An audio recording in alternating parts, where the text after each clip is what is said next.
Has it been great? Been going okay? I hope that you've been seeing performers that you've enjoyed. That's always the hope, is that you find just that one performer that really makes a difference. So if you find more, that's great. But as long as you can find someone that you really latch onto their message and what they're talking about, that's a great thing. A few things before we get started for today, and you've heard this all week, but it's worth repeating. First of all, let's give a round of applause for Tech Crew. Without them, this wouldn't be possible to hear all these speakers and to see them. Go ahead and wave at your teachers. Thank them for bringing you here today. Seeing a great performance this hour.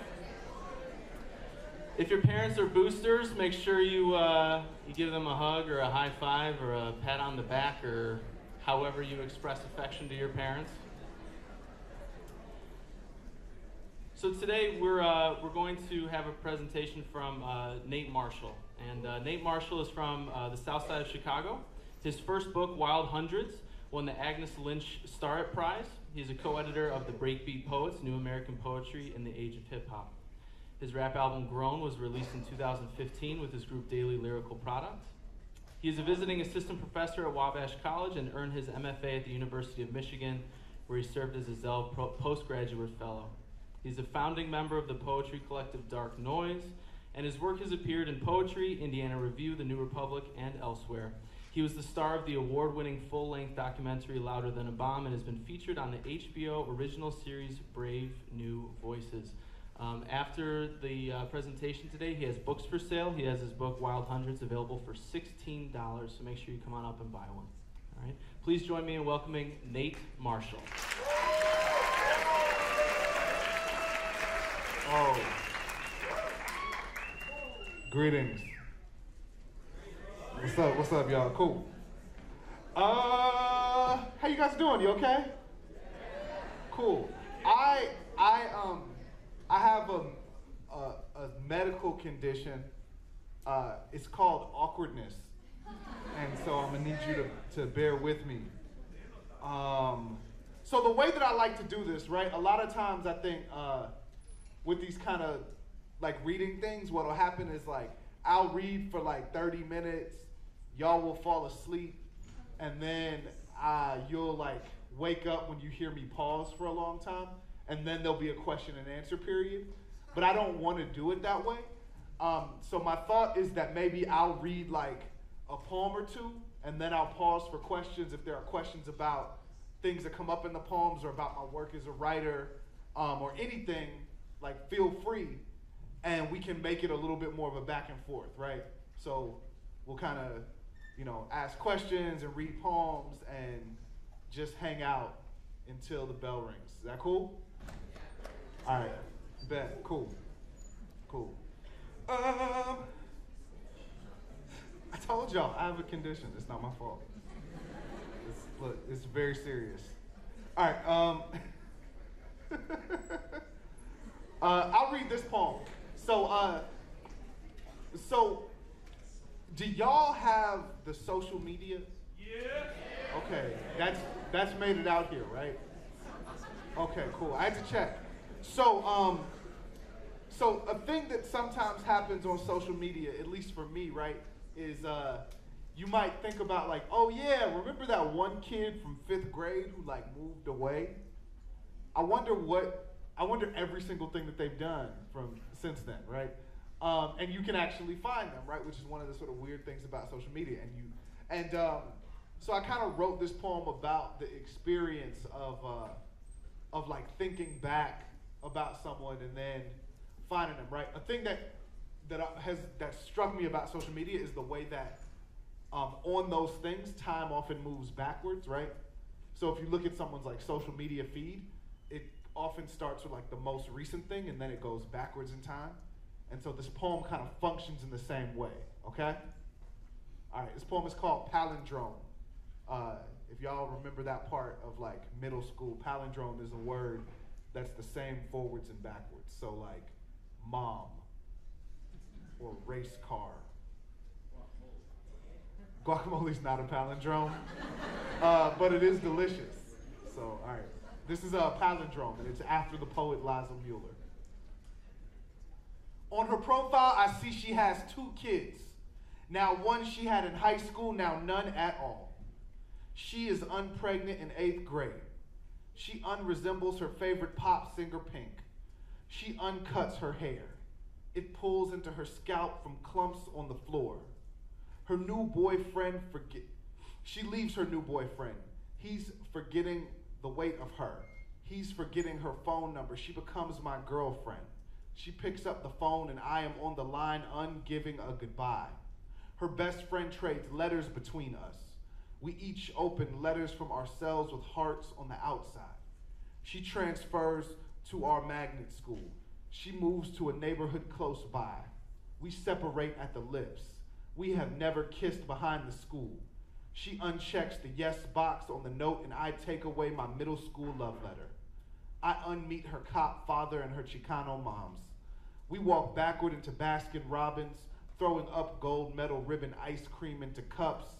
It rounds into scoops, flattens into gallon drums of sugar and cream and coldness. We are 6 years old. Maybe we can go back to then. I unlearn her name, the way it is spelled the same backward, how it flips on a page or in my mouth. I never knew words could do that until 5 minutes from now. Cool.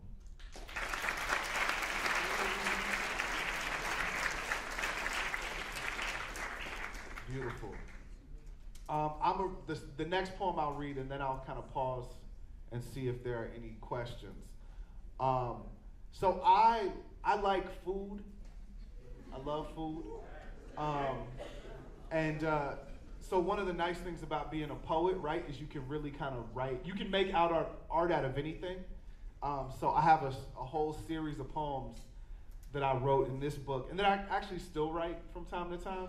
That's all about my favorite fried chicken restaurant. So this is Harold's Chicken Shack #1. Okay, all right, I see. All right, some of my people, y'all are here, cool.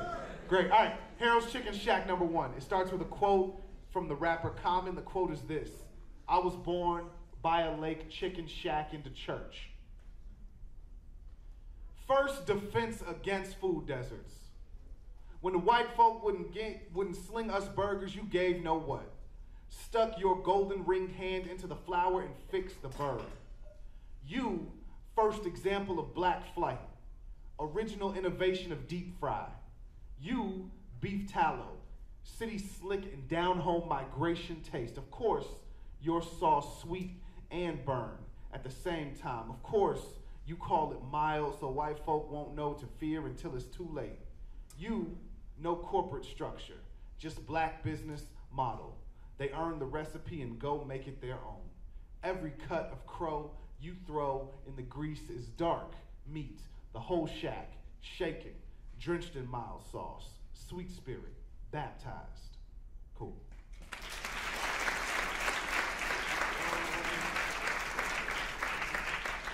Yo, any questions? Comments? What's up? What's my order? Oh, yo, that's a good question. That's a great question. You know, historically speaking, I'm a 6-wing mild person, salt and pepper. But it's 2019, so I'm trying to be healthier, so maybe like 4 wings. I'm trying to watch my girlish figure. You feel me? Cool. Other questions? That was my favorite question. Yeah, it's a high bar. I can't see anything, so yes, sorry. Do I? Oh, cool. Yes, because yes. I'm glad you asked that. Do I end every poem and say cool? When I'm reading, often I do because there's no graceful way to say yes. This thing has ended. It's not I wish that poets were like rock musicians or something, where it's like dun dun dun dun ah. But there's nothing like that, and so you pick a thing to be like. I say cool because, again, I told you I'm afflicted with a very serious condition. Some people will say that's that piece, or that's what's up. But yeah, so yeah, yes sir. Yeah. How do I feel about Popeyes? You know, okay, Popeyes is cool. Popeyes is actually better in Louisiana. I don't know why, but I think their Popeyes, I don't know. I think they have like, they just do it better there. But Popeyes is cool. It's fine, you know. Other questions? Maybe one more, if there are any. Yes. I don't even know what that is. But should I? All right. Is it fire? It's fire. Wow. Okay. That was tepid. That was very tepid. All right. Cool. So I'm going to read something else. Oh, first, I'll say this poem. This is a little poem from a thing that I started doing when I was young and that I still try to do sometimes, is memorize poems, but not my own poems. I memorize like small poems from other poets. So this is a little poem that I sing to myself a lot. It's by Langston Hughes, and it's called The Motto. I play it cool. I dig all jive. That's the reason I stay alive. My motto as I live and learn is dig and be dug in return. Cool.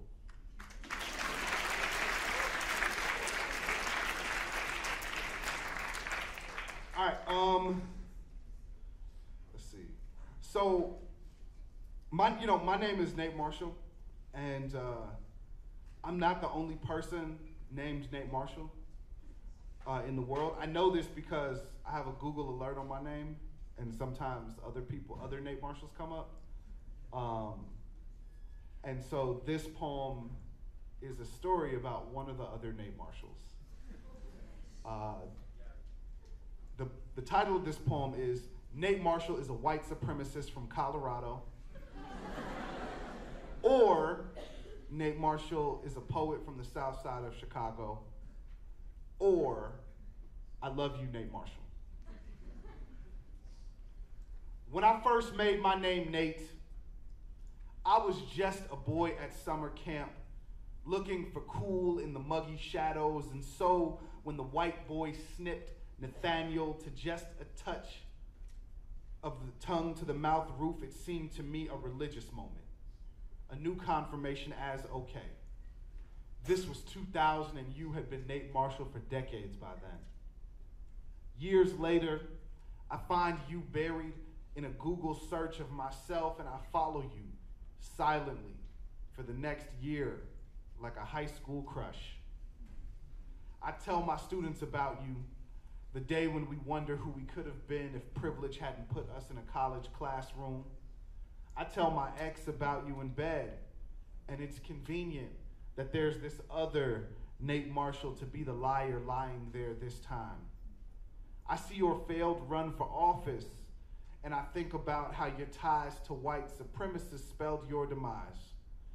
The Black History Month paper I wrote on the Black Panthers in 3rd grade wouldn't color me radical enough, and I am ashamed I've never been pushed out of a spotlight for loving my people too much. Your day job is roofing, and I just watch HGTV in hotels. You are the truer amongst us, Nate. You, peddler of propaganda and seller of shingles. Can you show me how to love what you love? Every time I've said, what's good, nigga, it's possible we've matched our mouths symmetrical around the 2 G's in the middle. I won't lie to you, Nate Marshall, or to myself, Nate Marshall. I too have hated a nigga and lived to tweet the tale. I too have sat suspicious in my basement, wondering who was coming for my country.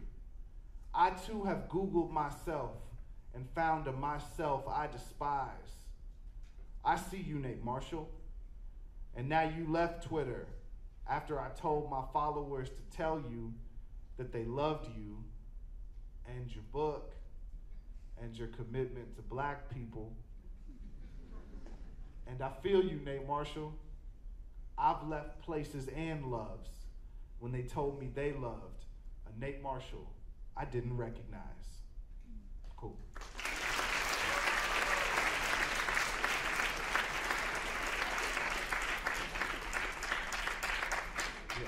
whole series of poems about the other Nate Marshall. I'm so serious. I will read another one. This poem is called Another Nate Marshall Poem. It's true.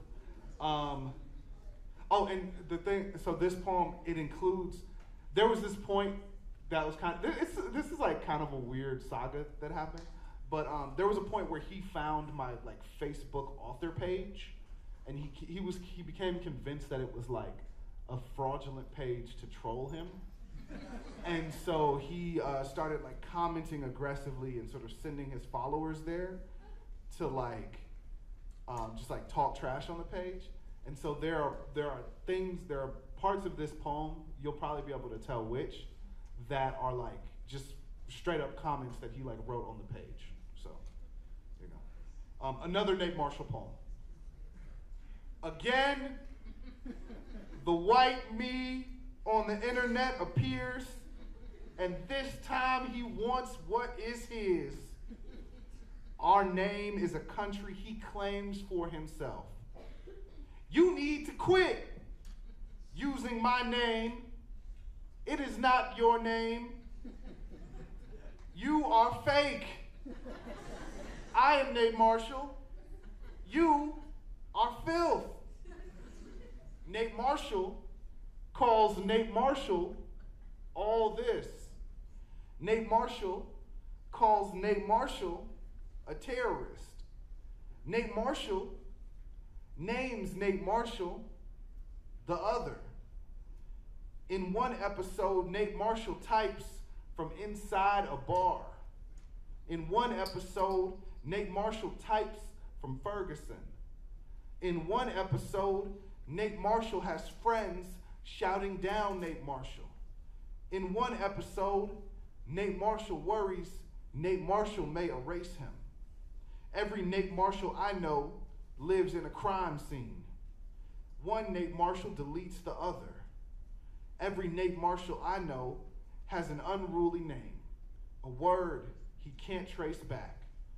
One Nate Marshall deletes himself. Every Nate Marshall I know is mistaken. Cool.